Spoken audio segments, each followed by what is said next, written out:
اعوذ باللہ من الشیطان الرجیم بسم اللہ الرحمن الرحیم السلام علیکم ورحمۃ اللہ وبرکاتہ۔ روحانی وظائف کے پیارے ناظرین، آج جو اسم اعظم آپ کی خدمت میں پیش کر رہا ہوں، یہ ایک ایسا اسم اعظم ہے کہ آپ جس پریشانی میں پڑیں گے، جب بھی اس کو آپ صرف 7 بار پڑھیں گے تو انشاءاللہ اللہ رب العزت وہ آپ کی پریشانی دور کر دے گا۔ لیکن اس کے پڑھنے کا طریقہ پہلے آپ ذہن نشین کر لیں تاکہ اس سے آپ کو واقعی فائدہ بھی ہو اور آپ کی ہر حاجت بھی پوری ہو۔ یہ ایک اسم اعظم ہے اور صرف اتنا سا لفظ ہے، حسبی اللہ۔ یہ آپ نے پڑھنا ہے۔ اب پڑھنا کیسے ہے؟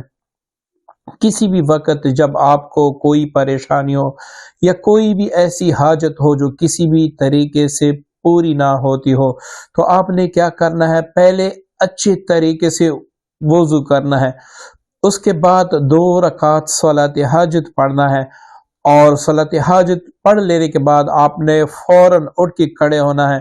شہادت کی انگلی آپ نے آسمان کی طرف اٹھا کے 7 بار آپ نے پڑھنا ہے، حسبی اللہ حسبی اللہ حسبی اللہ۔ اس کے بعد کوئی سا بھی درود شریف جو آپ کو آسان لگے وہ پڑھ لے۔ سب سے بہتر جو درود پاک ہے وہ درود ابراہیمی ہے۔ یہ پڑھ کر آپ دعا کریں، یا اللہ اس اسم اعظم کی برکت سے میرا فلاں کام کر دے، میری فلاں جو پریشانی ہے وہ دور کر دے، یا اللہ فلاں کام میں میری مدد فرما لے۔ انشاءاللہ آپ 7 بار پڑھیں گے، فوراً آپ کی دعا قبول ہوگی۔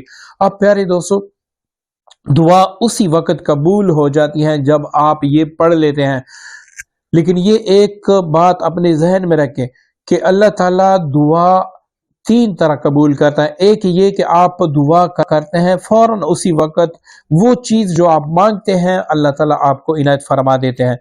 دوسرا طریقہ اس کا یہ ہوتا ہے کہ اللہ تعالیٰ کچھ وقفے کے بعد آپ کو وہ چیز عطا کر دیتا ہے۔ تیسرا یہ کہ یہی دعا آپ کے لیے بروز قیامت رکھی جاتی ہیں، کیونکہ قیامت کے دن جس نے دعائیں زیادہ مانگی ہوگی وہ خوش نصیب ہوگا اور اس کا اجر بھی اس کو ملے گا۔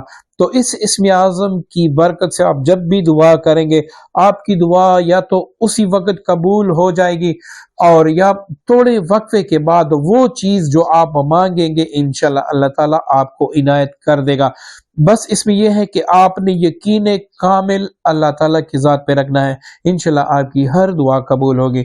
امید کرتا ہوں آج کا عمل آپ کو پسند آیا ہوگا۔ اپنی دعاؤں میں یاد رکھیے گا۔ السلام علیکم ورحمۃ اللہ وبرکاتہ۔